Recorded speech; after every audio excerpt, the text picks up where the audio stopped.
If your rice is always clumpy, here's how to avoid it so you get nice fluffy rice. Now within South Asian food, rice, unlike for example jasmine rice or sushi rice in other cultures, it's not meant to be sticky or clumpy. In fact, it's meant to be fine grains which fall apart very easily.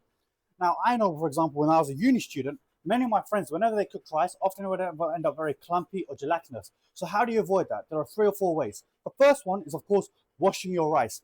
When you wash your rice, you need to make sure that it is completely clear when you run it through the tap. I would always recommend doing it 7 times. The more you do it, the better it is, the more starch you remove. Because when you leave starch in the rice, that starch becomes gelatinous when cooked and is what actually makes the rice bond together. The second thing is don't stir it. I know it's so addictive when you're watching the rice just boil away to have a need to feel like you're doing something in the kitchen and stir it.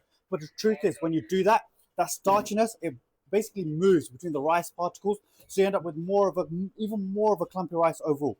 Let it cook, let it sit. And the third one is use some oil when you cook rice, because when you cook rice, if you add in some oil, like anything is a lubricant. So it just helps everything become a bit more slippery, which is the aim here as well. Oil helps do that. Now, of course, the easiest way is still to use a rice cooker if you're at home.